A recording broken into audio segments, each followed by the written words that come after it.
कोई तुक्के में थोड़ी ना एग्जाम पास कर जाता है, कोई तुक्के में एग्जाम नहीं पास करता है, वो स्ट्रगल किया रहता है, एग्जाम के स्ट्रेटेजी बनाया रहता है। कब तक हमने तुक्के से क्या, मैं ऐसा कैसा एग्जाम है जो तुक्के से पास कर जाते हैं लोग। तो मैट्रिक किसी कारणवश मैंने कमजोर रहा या उसने कमजोर रहा, मैट्रिक का एग्जाम दे दिया, क्वालिफाइड कर गया, उसमें एग्जाम निकाल लिया, इंटर कर लिया, ग्रेजुएशन भी कर लिया, बट उसको कहाँ प्रॉब्लम होगी जब कंपटीशन के लाइन में आएगा। उसको तो बिल्कुल प्रॉब्लम होनी ही पड़ेगी, प्रॉब्लम में वो धक्का खाते ही रह जाएगा। क्यों? क्योंकि उसने जो स्ट्रगल करनी थी, जो फाइट करनी थी किताबों से, जो फाइट करनी थी आपको क्वेश्चनों से, उसने किया ही नहीं। तो जब जिस स्टूडेंट ने अगर क्वेश्चनों के साथ खिलवाड़ ना किया हो, कहानियों के साथ खिलवाड़ ना किया हो, किताबी का वो हिस्सा ना बना हो, तो क्या मजाल कि वो एग्जाम निकाल सकता है, वही कंपटीशन का। उससे ग्रुप डी का भी नहीं निकल पाएगा, एमटीएस का भी नहीं निकल पाएगा। ये सब टॉप रैंक हो रहे हैं एग्जाम, इससे जो भी आगे एग्जाम होने वाली है वो सारा का सारा टॉप है, टॉप रैंक का है। क्यों? क्योंकि देखिए एग्जाम कोई फास्ट नहीं है, बशर्ते कि कंपटीशन इतनी ज्यादा बढ़ गई है जिससे बच्चों को, जिससे लोगों को, जिससे हम सबको निकालना बेहद मुश्किल हो गया है। पॉइंट पॉइंट में छटैया हो रही है ना। करीब मैंने 2018 में दिया था, 2018 में मैंने ग्रुप डी का एग्जाम दिया। मेरा उसमें करीब 2 या 3 नंबर से, मेरा 2-3 नंबर बहुत ज्यादा होता है, पॉइंट में छटने वाले हैं। मैंने कहा कि मेरा यार 2-3 नंबर से मेरा तो सिलेक्शन ही नहीं हो पाया, ग्रुप डी का एग्जाम में छट हो गया। कहते कि तू 2 या 3 नंबर तो ढेर है यार, पॉइंट में छटैया हो जा रही है बाबू। अब समझो कि पॉइंट में छटैया हो जा रही है तो कहाँ कितना कंपटीशन टफ है। तो उसके लिए कितनी स्ट्रगल करनी पड़ेगी, दिन रात एक करना पड़ेगा। उससे हालात पूछिए ना, जो एग्जाम की तैयारी करता है, जो कंपटीशन की तैयारी करता है, घर छोड़कर कहीं बड़े बड़े सिटी में रहता है, बड़े बड़े इंस्टीट्यूशन में पढ़ता है, बड़े टीचरों से पढ़ता है, उससे क्वालिफाइड नहीं कर पाया कोई भी एग्जाम, 5-5 साल 6-6 साल से लगा हुआ। ये मजाक नहीं बना है। लेकिन कुछ ऐसे ट्रिक होते हैं, कुछ ऐसे स्ट्रैटेजी होते हैं, कुछ ऐसे बुक स्टडी करनी होती है जिससे वो निकल सकता है। अपने खुद से थोड़ा रूल्स बनानी पड़ती है, भाग दौड़ में नहीं दौड़ना है, ठीक है। कुछ रूल्स होते हैं। तो ग्रुप डी का एग्जाम अभी जैसे 32,448 अबाउट नियर इसी तरह उसका पद है, तो उसकी तैयारी करने के लिए बहुत सारे एग्जाम भी उसका, देखिए अभी तो कोई क्लियर नहीं हुआ है कि उसका एग्जाम कब होने वाली है, लेकिन 110% तो गारंटी है कि उसका एग्जाम होगा। तो एग्जाम होगा, फॉर्म देखिए आग तभी लगी रहती है जब किसी चीज का शुरुआत हो। तो शुरुआत तो हो चुकी है, फॉर्म फिल कर दिया गया, यही पीरियड है कि इसकी तैयारी बेहद जोर शोर से किया जाए। तो इसकी तैयारी करने के लिए सिंपल सा फंडा है कि सिलेबस को कवर कीजिए। क्या सिलेबस कवर कर लीजिए।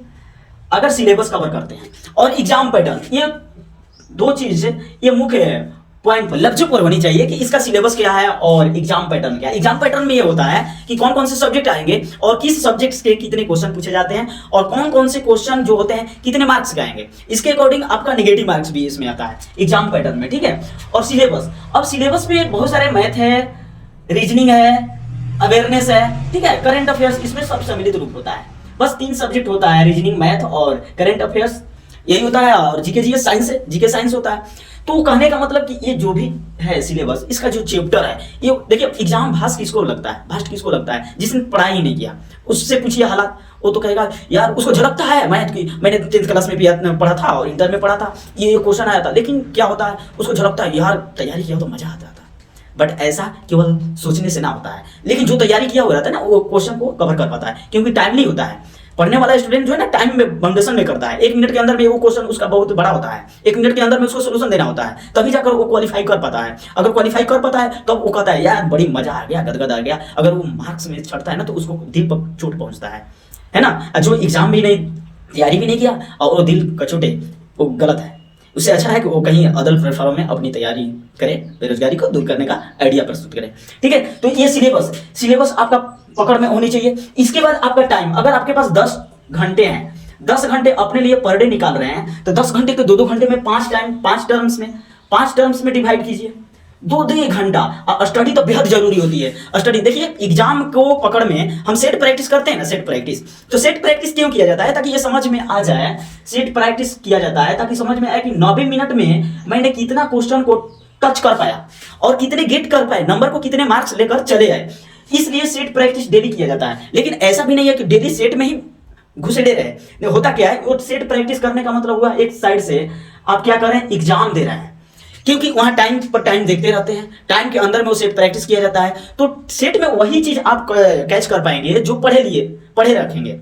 पढ़े रहेंगे वही आएगा, न कि आपको वहां से गेन होता रहता है। ऐसे गेन वही होगा जो आपको याद रहेगा। अब गेन कब होगा? तो जब आप सेट प्रैक्टिस कर लेंगे पूरा, जब खत्म करेंगे, एक सेट खत्म करेंगे, उसके पश्चात उसका क्या करेंगे, विजुअलाइजेशन करेंगे कि कितने मैंने टच किया, ठीक है, समीक्षा करेंगे कितने मार्क्स गेट किया, जो नहीं आया है कितने गलत हुआ उसका समीक्षा करेंगे, तो वो पकड़ में आता है। लेकिन स्टडी दूसरा चीज होता है। स्टडी करेंगे, स्टडी में क्या होता है कि आपने सभी बुक, मैथ कर लिया 2 घंटा, 2 घंटे के लिए मैथ आपने लिया ना, तो 2 घंटे में करीब 2 घंटे में किसी तरह नहीं तो 4 चैप्टर उड़ा दीजिए।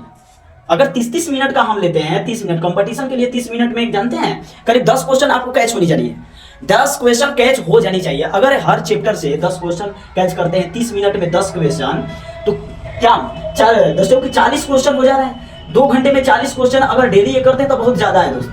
ये 40 क्वेश्चन इससे बाहर आएगा थोड़ी ना, बाहर नहीं आएगा, बिल्कुल इतना ही। मैंने करके देखा है, मैंने 25 क्वेश्चन में आपको मैंने 24 क्वालिफाई करके दिखाया है। मेरा GK general awareness, general intelligence केवल कमजोर रहता है, जनरल अवेयरनेस, करंट अफेयर्स, नहीं तो रीजनिंग में और मैथ में ही मेरा टफ आता है। इसके वजह से मैंने क्वालिफाई नहीं कर पाया, लेकिन बहुत दर्द भरा। इसलिए मैं आप लोगों को बताता हूँ कि क्या मैं इसमें घुटने टेक टेक कर किया हूँ, क्या क्या कारण है। मैंने बहुत सारे आगे चलकर वीडियो में बताऊंगा कि किस वजह से मैंने कोई भी क्वालिफाई नहीं कर पाया।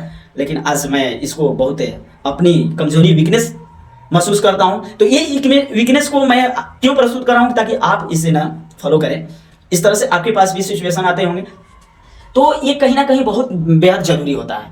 तो इसके लिए आपको क्या करनी होगी, टाइम टेबल पर ध्यान देना होगा। 10 घंटे, अगर 10 घंटे में 5 टर्म्स यानी 2-2 घंटे का बना है, अगर 40 क्वेश्चन 2 घंटे में 40 क्वेश्चन मैथ से अगर कवर करते हैं, वो भी 40 क्वेश्चन कितने, 4 चैप्टर के होंगे। और 40 क्वेश्चन रीजनिंग के ले लीजिए। अगर रीजनिंग में आपको 40 क्वेश्चन हो, 40 क्वेश्चन 4 चैप्टर, तो समझिए कितना हो जाएगा। 5 मिनट का अंतराल ले लीजिए, गैपिंग कीजिए। लेकिन हाँ, अब ये नहीं कि 10 मिनट 10 घंटा, 2 घंटा सुबह में पढ़ लिए, 2 घंटा दोपहर में पढ़ लिए, 2 घंटा शाम को पढ़ लिए, 2 घंटा रात को पढ़ लिए, 2 घंटा सुबह भोर में 4 बजे पढ़ लिए। ऐसे नहीं दोस्त, लगातार में होनी चाहिए।